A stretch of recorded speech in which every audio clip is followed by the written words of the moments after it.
and it is an honor to be here with you.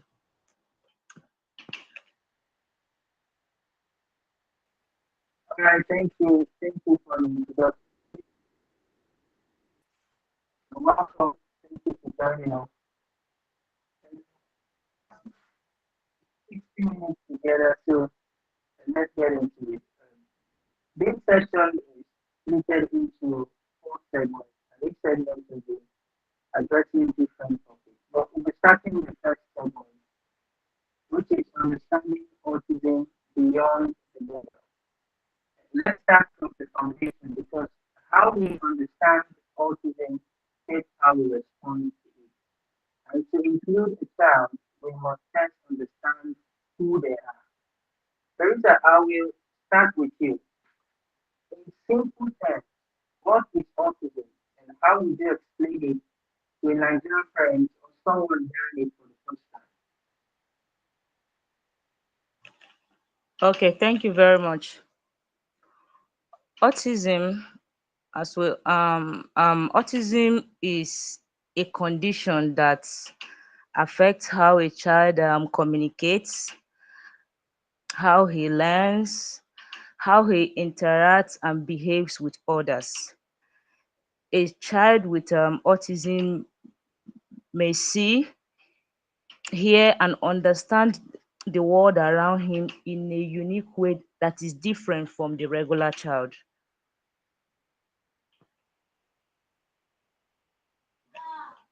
All right, thank you very much for that very concise.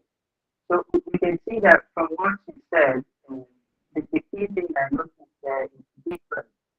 And so it's a condition that is, is not typical to say, right? That makes kids not to behave in a typical way, right? So we can see that autism is not a lack of ability because they can do things, right? But it's a difference in how ability is showed up.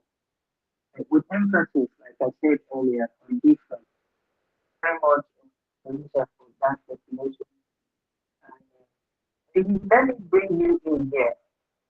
Teresa, although she didn't mention the word spectrum, but from the name autism, ASD, autism spectrum disorder, it is considered a condition that is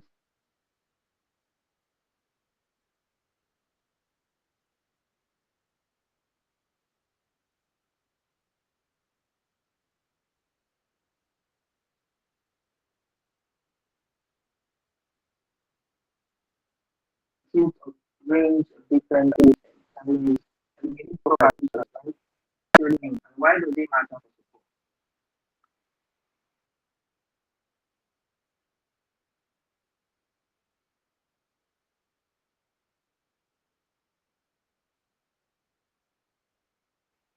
And are you with us? Hello?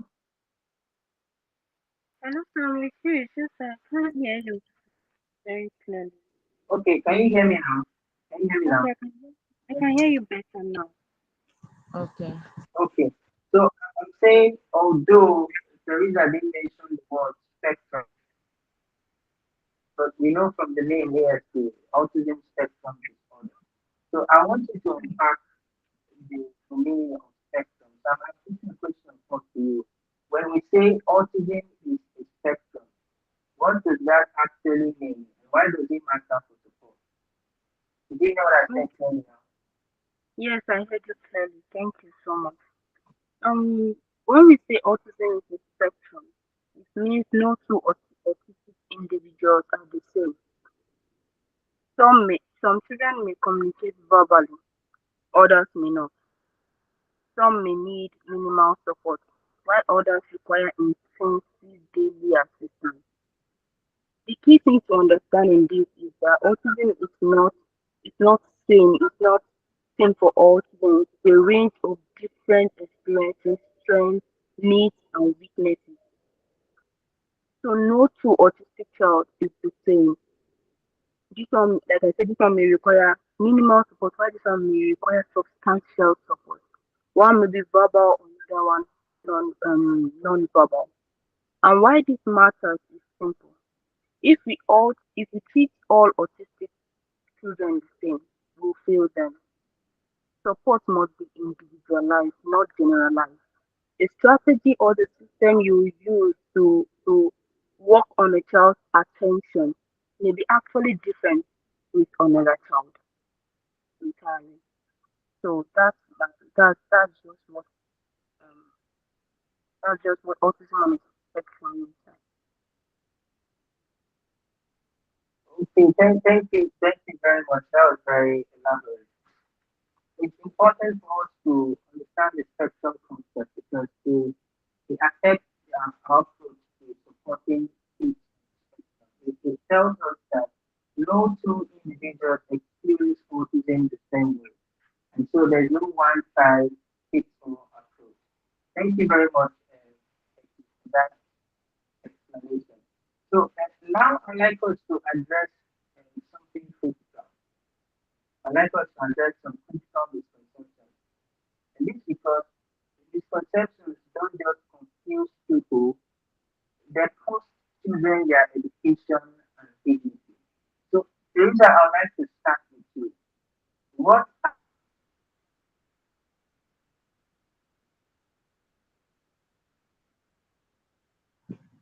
I can't hear you, Mr. Mano. are the biggest misconceptions in Nigeria and what is true? I'm sorry, sir. Please, can you come again, please? Can you hear me clearly now? Yes, yes, sir. Okay. So I said now I would like us to address some critical misconceptions. And the reason for this is because misconceptions don't just confuse people. You can unmute. Just, all right. The reason I would like us to address critical misconceptions is because misconceptions don't just confuse people, they cost children their education and dignity. So this is my question to you now. What are the biggest misconceptions about autism in Nigeria? And what is the truth? Okay, sir. Thank you very much. I've heard a lot of people say that autism is being caused by bad parenting. They will say, and leave that child. The parents have spoiled him too much, they have pampered him too much. That's why he's misbehaving. Some people even go as far as saying that it's a spiritual attack. But the truth is that autism is a brain based developmental condition.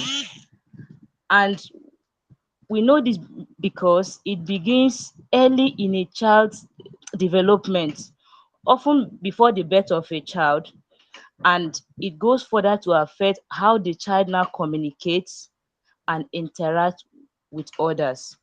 So whether a parent is doing gentle parenting, or the parent is harsh with his own way of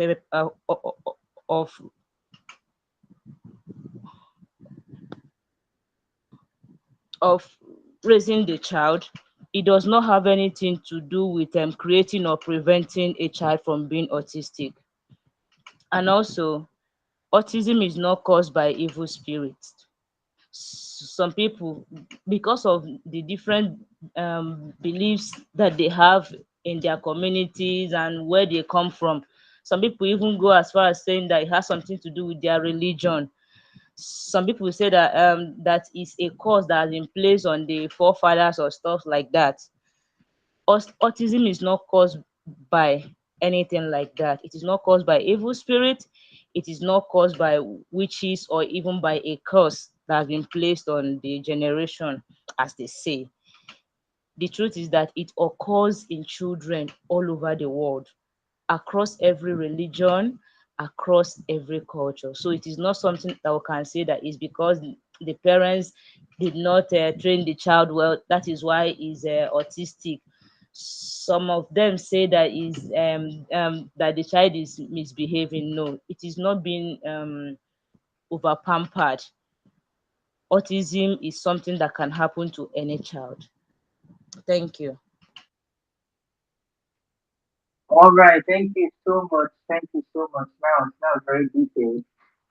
It's because it's important for everybody to know that in neurodevelopmental conditions with biological origins and environmental and genetic contributors. So, like you said, it cuts across religion, it cuts across gender, ethnicity, and social class, whatever bracket you find yourself in. It is something that anyone, just like you ended with your explanation. So, and I'd like to ask you 10 questions because I know the misconceptions are a lot. I'd like us to just talk about the critical ones and shaping mindset in a Nigerian context. So, what are the biggest misconceptions about autism in Nigeria from your end now? And what is the truth? All right, sir. Thank you so much. Um, One of the misconceptions that in Nigeria and even the African society we have is that autistic children cannot learn or achieve. This is actually one of the most damaging beliefs, and it is completely untrue. Autistic children can learn, they can grow, and they can actually achieve meaningful success. The difference is how they learn. Many of them just need structured systems, repetition, visual support, patience, and consistency. When the right support is provided, you begin to see progress that many people thought was impossible. So the truth is the limitation is not the child, the limitation is the support system around the child. I personally work with a non-verbal child, and this child cannot talk. Her behavior also blocks her expression. Her fine motor, everything was just wow. Required substantial success. But I just knew that this child can write. If you tell her, oh, spell the word diet, you ask her questions, just ask mathematical questions or just other questions. She'll write it and give you the answer. Unknowingly, we didn't know that that's your previous therapist didn't know that this child can actually express herself through writing. And that was how we got to train her and got to, oh, how are you doing? And she wrote fine. But they did not know, they were like, ah, so he can't comprehend. But she can comprehend. She has a good cognitive level of thought. So that was how she was able to actually express herself. And even another child entirely that did not understand WH questions. When you say what is this, you say how, you say I am going. Like he could not understand what, where, who, um, some of these WH questions he could not understand. But through consistent visual support, generalization of techniques, and also the use of WH questions as a full, there's just a way to provide the great question for him to keep learning, to repeating, and you will have to repeat this technique for him. And all of a sudden, now currently, you ask him what is this, he say, is this a cup? You ask him, where are you going? I'm going home, or I'm going to school. So he now understands all of this. So the belief or the ideology that an autistic child cannot learn is very untrue. They have the capacity to learn, to grow, and to actually progress. Thank you so much, sir. Thank you very much. I wish we're live nationally and all the teachers there are in the country listening to what you're saying. Because it's very important and it's at the back of the principles that ADA uses in terms of providing support for the children on the spectrum. It's the idea that if the strategy is not working, the challenge is actually not the challenge, but the strategy itself. I think most teachers don't understand this. And that's why there's a popular saying that if a child cannot learn the way you're teaching, why not teach the way the child can? So if you understand this, I think some of the ideologies we hold about children with learning difficulties, children on the spectrum, will change a lot because, like you said, just a tweak in the strategy was what was needed to unlock the child's potential, which was already inside the child. And I've seen an experience also in practice. The last child I worked with, the IT, on the IT stated that he was good in numbers, but as a the time I met him, he was still struggling with basic math functions like 2 plus 2. It was still ambiguous to him. So we tried the traditional way, it wasn't working. So I started applying some quick accommodations, and when we continued on that path, we got to a point where we could attempt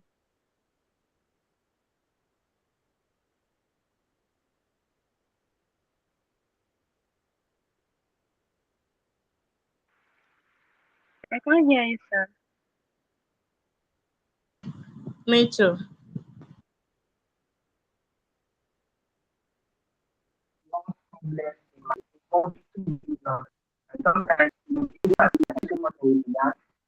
And I like us now to move because we've treated, laid the foundation, like I said, to include the child, we need to understand who they are. So we've laid the foundation for that. And now I want us to move into the reality on the ground. What is what is actually happening in our classroom? What exclusion looks like in practice. So I'm still going to stay with you, Ed. I'd like you to share with us from your experience, what does exclusion actually look like? Can you walk us through one big scenario that has stuck with you?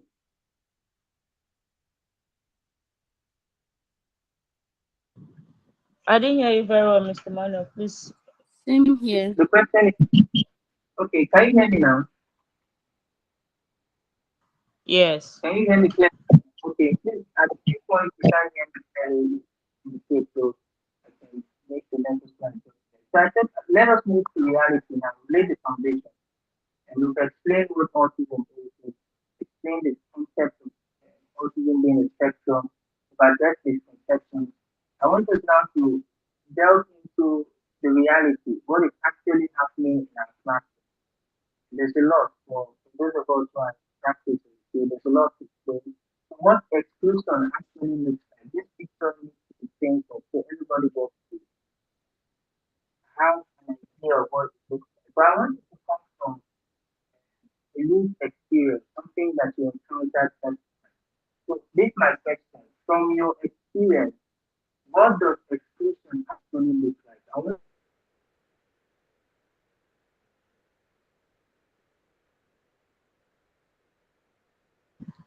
We've lost your voice again. Oh.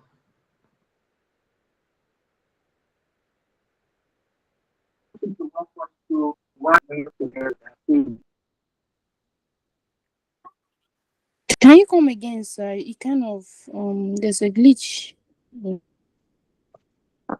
let's switch. Hello, can you hear me clearly now? Okay, it's fine now. I can hear you. Right. So I think we've laid the foundation, we've defined what autism is, we've explained the spectrum concept, we've addressed misconceptions. I want us now to move to the reality on ground, what exclusion actually looks like in practice. But I want you to come from a lived experience, something you witnessed firsthand. So this is my question to you, Ehi. From your experience, what does exclusion actually look like?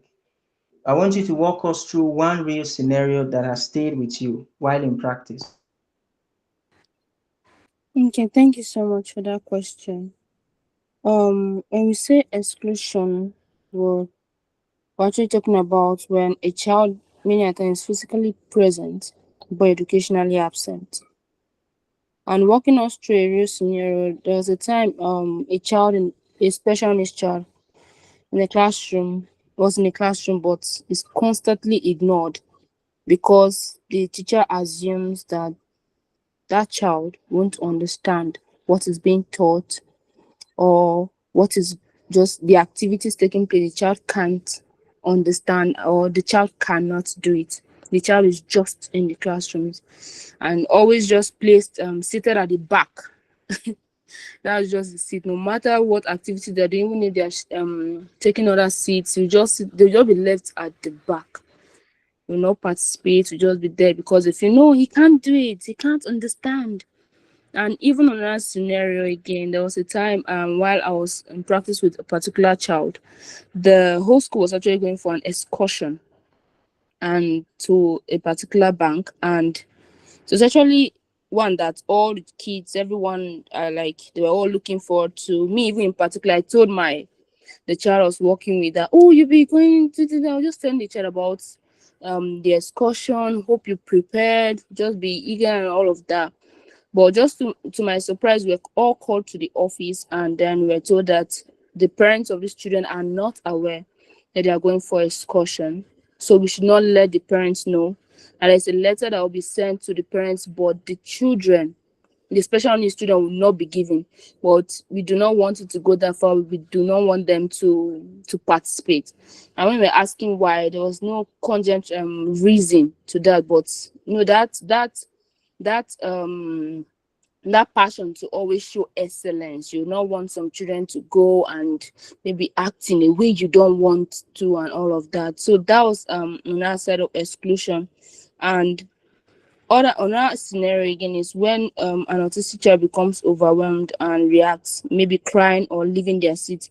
They are also labeled as stubborn or difficult and sent out of the class. Like, oh, please take this child to the timeout room. Like, just wow. And even over time, many autistic children are told to sit at the back. They are not even called upon when the activities are going on. They are not even given meaningful tasks, and that is exclusion. Yes, thank you so much, sir. All right, thank you. Teresa, over to you now. Just share one story that has stayed with you while in practice, a classic example of exclusion that you've experienced firsthand. Okay, so thank you very much for the question. So there's this child where I worked before. This particular child is not just autistic, but he was also diagnosed with ADHD. So the child is very hyperactive. He doesn't sit at a place and he doesn't really understand things easily like that. So whenever the teacher is having a class, she'll just be like, that the shadow should come and take him out of the class, that is disturbing the class. He will not even allow me to have at least one class a day. Please take him out, take him out. And that is how I saw this boy being excluded out of the class in every lesson. Like he was always coming to school, but he was not learning. On another occasion, there's this child that had an issue with his speech. His speech is not very clear. He used to talk, but it's not very clear. And he also has a problem with not being able to stay at a place for some time, as in for a long time. So the school was going to have an event, I think around that March or thereabout. So they were going to have an event. Everybody was busy with the rehearsals, everyday rehearsals. But I noticed that this boy was always excluded. If they put him there, if he just leave, they say, just leave him, let him go and sit down. Where is his tab? Please give him his tab. Let him use and watch his video. And that is how he was being excluded. So when it was about a week to the event, I suggested for the head of the school that, okay, if he cannot stay at a place to perform with the others, I have an idea, at least to look for a way to include him, because um the amount that they charge everyone for the event, he also paid it. So we have to look for a way to include this boy so that the parents will not be sad. So they said, okay. I now told him that we are going to make an audio recording, like something like a welcome speech for the parents, just a 5 seconds audio recording. It wasn't long, very short, because this boy is very impatient. For you to get him to do something is by connection sometimes. So we just did that audio recording and I edited it, I did everything, and I now showed it to the school management. They said okay, that they were going to use it on the day of the event. So the mom was like, is he participating? I said yes, he's going to participate. So she was really happy. Like She even brought the auntie, the father, like all of them came that day. But do you know that on the day of the event, they refused to play that audio? The mom waited and waited till the dad now got angry and left. The mom was still waiting that somehow they will play that audio at the end of the program, but they did not. So after the program, I went to meet them, like, what happened? Why was it not played? They say, that I know that his voice is not very audible like that, and like the boy is not very audible, that the parents may not really understand what he's saying. I said, but what he's saying is very clear. But I just noticed that they were ashamed of having such a voice or um a recording on the program.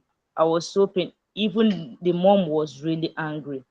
But I saw that and I wasn't pleased. So eh, eh, I've had a couple of experience, but these are the ones that really stand out for me. All right, thank you very much. And for we that are part of the audience, what we are hearing is not just lack of resources, as we can figure out. It's a pattern. It's a pattern of low expectation. It's a pattern of lack of training. It's a pattern of neglection. It's a pattern of isolation and unsupported learning. It gives, because people feel when you talk about inclusion is more like trying to give a set of people give a set of people a favor. Meanwhile, it is not that. It's actually responsibility and a right, right? So, and for many children with diverse needs, this is the everyday classroom experience for them. So, this is why conversations like this are very important. We need to talk about these things so people know what is actually happening. And then we need to also make a commitment to ensure that things don't continue the way they are. So, so far, for those who joined us late, we've talked about understanding autism beyond the label. We've defined it, explained the concept of spectrum concept, dealt with a few misconceptions. We just concluded the section we just concluded, the segment rather, we just concluded is on the reality, exclusion in schools from lived experience for those in practice, what they've seen firsthand, not textbook stories, but something they've seen firsthand, just to bring to light the everyday experience of children with diverse needs in schools within Nigeria. But right now, I'd like us to move a step further to inclusion in practice. So we've heard the realities, we know what's on ground. So the question is, if this is the reality, what should support actually look like in practice? So we move into the next segment, like I've said, inclusion in practice. So Teresa, I'm still going to stay with you, and this question is coming to you. So we've heard from you, from your experience, what exclusion is, something you saw firsthand. But I want to ask you, what is inclusive education really? Because I feel this is the most misunderstood word, if you permit me to say, because why I say that is because from when you see the way people act, you really know that they don't understand what it really means. So, what is inclusive education, and what do most people get wrong about it? I'd like you just to say something on that for us. Okay, sir. Thank you, sir. So when we talk about inclusive education, we can simply say that it is a system whereby all the children, regardless of their ability or their disability, their background, or even their learning differences, can learn together with the right support for each of the child to be able to excel in such environments. And the main idea of inclusion is not just to change the child or to force the child to fit into the classroom setting. No, the inclusion simply means that the school need to adjust in order to be able to meet the need of a child as an individual. regardless of their ability or their disability. And most people really misunderstand it when we say inclusion or inclusive education. Some of them just think that inclusion means putting all the children together without any support. Like all of them can just learn together. We put them together. We did not take anyone. I would not separate. No, that's not inclusion.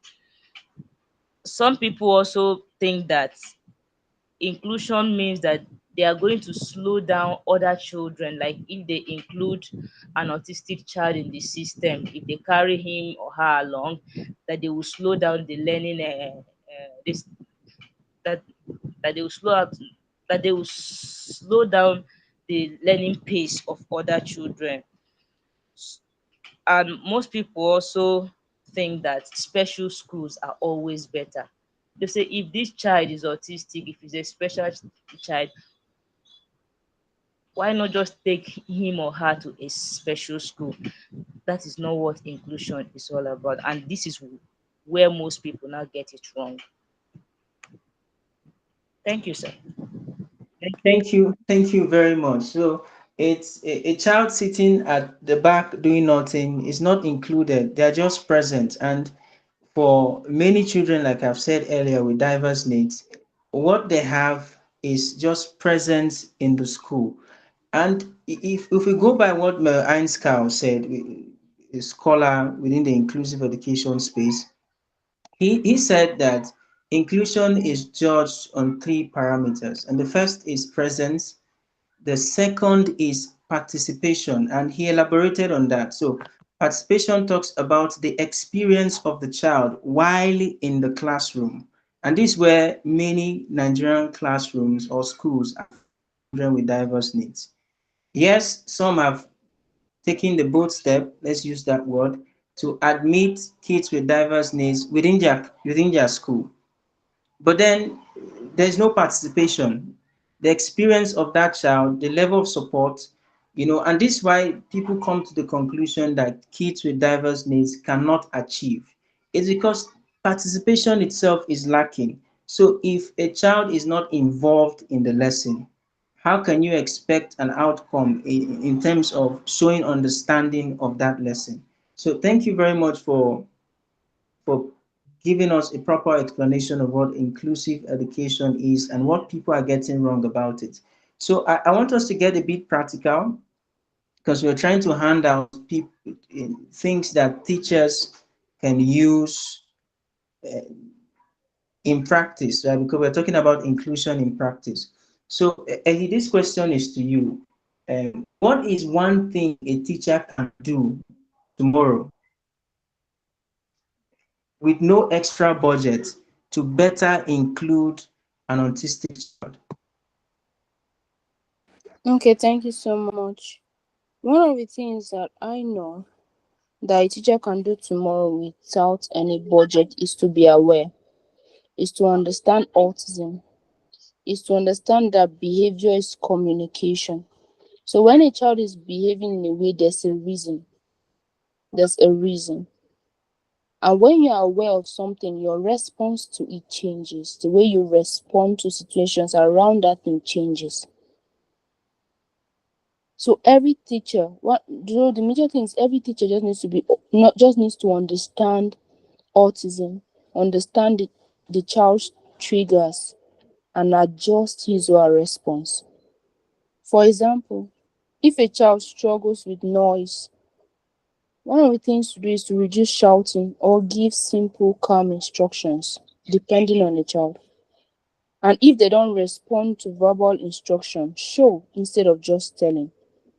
Inclusion does not start with money, it starts with the intentionality to know. It starts with awareness. It starts with understanding. It starts with understanding. Because the major reason why teachers respond or behave in certain ways towards these children is because of ignorance. It's because of ignorance. They are not aware. They don't understand. When they see a child jumping, they're thinking, "Oh no, this one, she's just acting out, just being stubborn. This one requires like all sort of things," and it's because they are ignorant. So every teacher needs to be aware. Every teacher needs to know that this child can learn, this child can become more, this child can progress, this child can comprehend. And when this understanding is in place, their response changes. Thank you so much, sir. All right, thank you very much. And our time is going really very fast. So, going forward, you can be a bit brief with answers, so we can keep to time. All right, thank you very much, A, for that. Appreciate that. So, you can see that for what a teacher needs to do and to better include an autistic child, they are not expensive. You don't need a budget for it. There are things that has to do with intentions first, right? So, and like she said, the first place to start from is awareness. And from awareness, you seek to understand the child's learning profile, the child's motivation, the triggers. When you understand these aspects of the child, then you can better include that child in the classroom. And I'd like also, before we move further, just to state that inclusion works when responsibility is shared and not shifted. And so even parents need to know that the part of advocating for their child, they shouldn't they shouldn't dwindle on that, and working with the school as well, while the teachers do their work, and likewise. So finally, on in this segment, I'm still with you. Finally, in this segment, I would like to ask you, when we talk about accessibility for autistic children in Nigerian schools, what does that actually mean? Okay, thank you so much, sir. Um, Accessibility simply means having having access to something. Let me just put it that way. Removing barriers. Removing barriers so that this child can actually participate and learn and grow. So accessibility is not just about physical space. It's not just about being in an environment, having a seat. It's not just about having a shadow. It's not just about just being in there, being present. No, it's not just about just in there physically. So it really means having access to the tools that they need to grow and be better. It also means a classroom environment that they can regulate in, that they can grow in. Teaching methods that can match how they process information. Yes. So for example, now using visual schedules, breaking tasks into smaller steps, allowing short sensory breaks. These are things that aid a child to grow and become better. So when we're talking about accessibility, we're saying that, oh, this child have access to the things that he or she needs to grow, to become better. So every barrier that will obstruct this goal is taken out. So that's really it, sir. Thank you so much, sir. Thank you, thank you. I appreciate that contribution. When you think about what she has said in response to the question, it brings to mind and the place of universal design, which is designing learning and environment to work for all learners from the very start and not something like an afterthought. So if schools are taking this approach to design learning and environment in a universal way, right, we will not get to have situations like we're having currently at schools. Thank you very much, A. So we move now to the final segment. And for just to recap the things we've done so far, we started from understanding autism beyond the label. We laid the foundation of what autism actually means, because to include someone, we need to understand who they are. And then from there, we moved to the reality on ground, the things that children with diverse needs face every day in classrooms. And when we talked about that, we're now trying to say, okay, so what should be and the right thing to what should be the right thing that we should be doing concerning that. We spoke about inclusion in practice. We touched on what teachers can do. We tried to define it.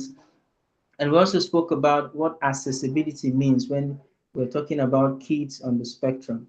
So right now, I'd like us to move to zoom out a little, because individual effort at the classroom level cannot fix a broken system.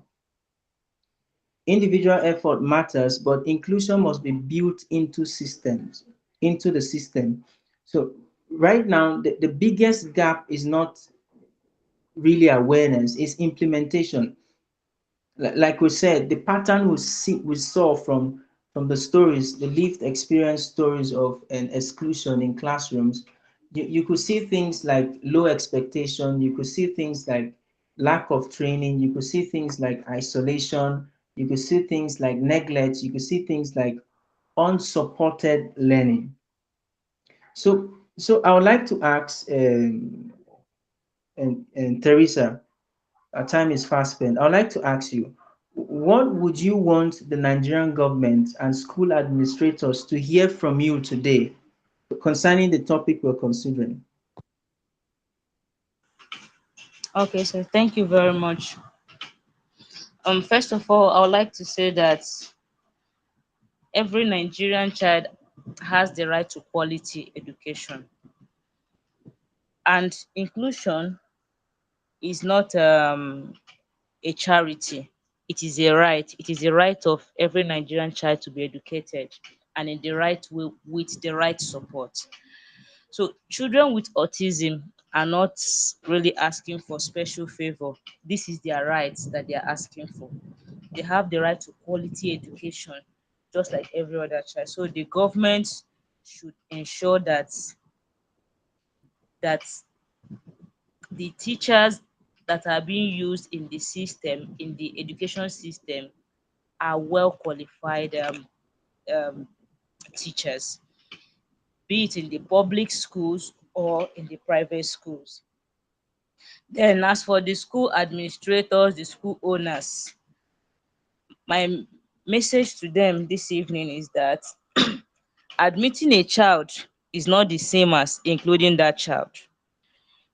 There are some practical things that they can do to make sure that there is proper inclusion in their schools. Number one, they can train and employ a qualified special education need teachers. And also, while doing this, they need to provide individualized educational plan. This will help the children to be able to reach their full potential. So if a child is in your school,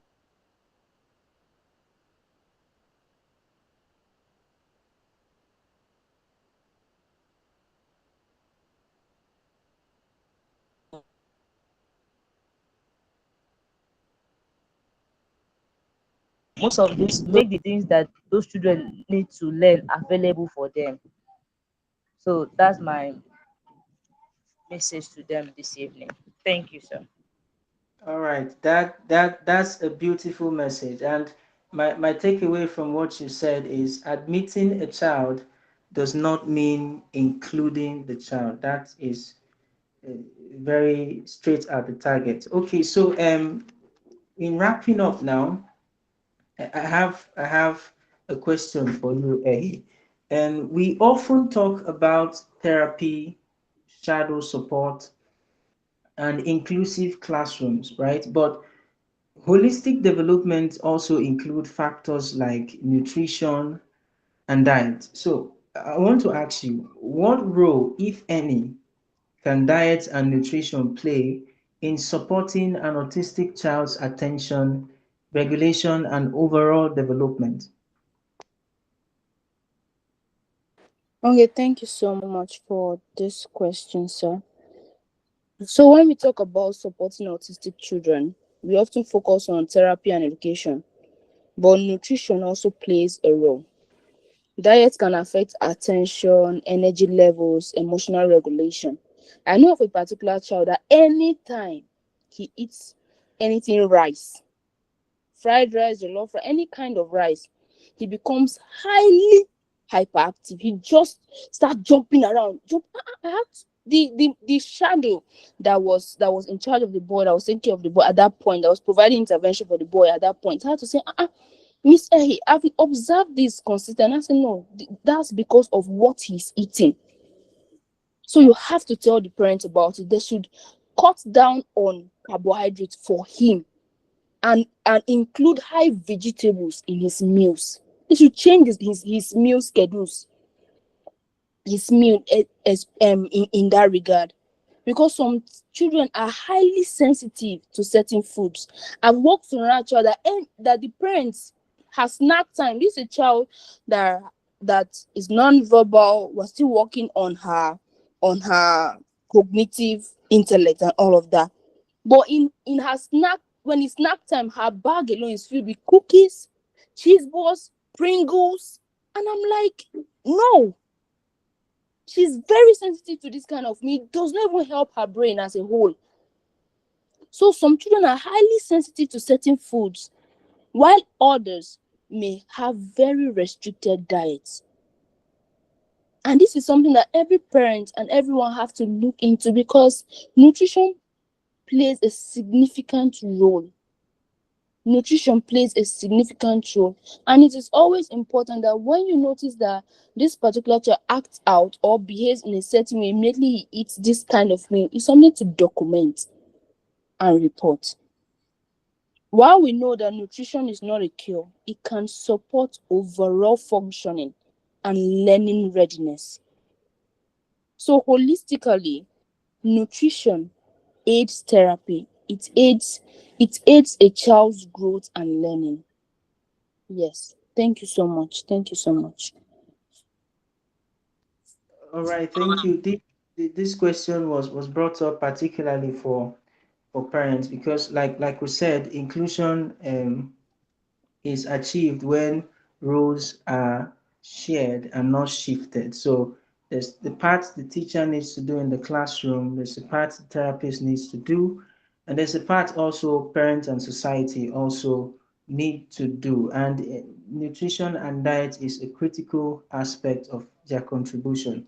I also know a personal story, not directly with me, but I heard from someone of a child who always act up in class every Thursday, and it became so consistent that everyone involved became worried. So they started researching and studying, and they discovered that every Wednesday evening he eats spaghetti, right? So they're like, okay, we've tried all other factors. I think the only thing we are suspecting now is this spaghetti. So let's cut it out.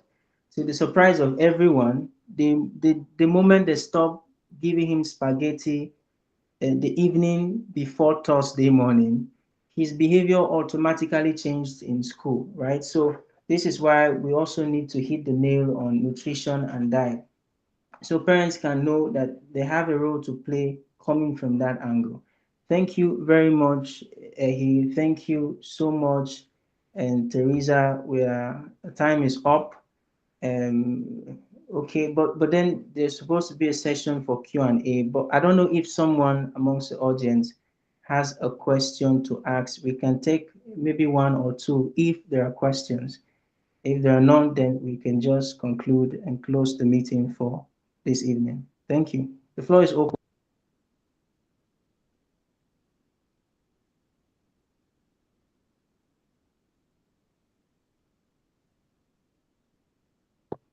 All right. In the absence of no question, I would like to and thank everyone that have stayed with us this far. Thank you for joining in. To my co-panelists, Ehi and Teresa, thank you for your contributions. Really appreciate. And in closing, as we close, I will leave you with this. Seeing a child changes how you think. Including a child changes what you do. If there is one thing to take away from this conversation, it is this: inclusion is not a favor, it is a responsibility. And it is not something we wait for policy to fix alone. It begins with how we teach rather, how we respond, and how we design learning environments for every child in our classrooms. The question is no longer whether inclusion is possible. The question is, what will you do differently from tomorrow? Thank you for being a part of this conversation once again. And like I said at the opening, this session was put together by YieldUp Development Initiative, a youth-led non-profit organization committed to building young leaders, especially persons with disabilities in rural and vulnerable communities. You can follow us on all social media platforms to stay updated. Thank you and enjoy the rest of your day. Thank you. All right. Thank you. Thank you. Thank you. Yeah.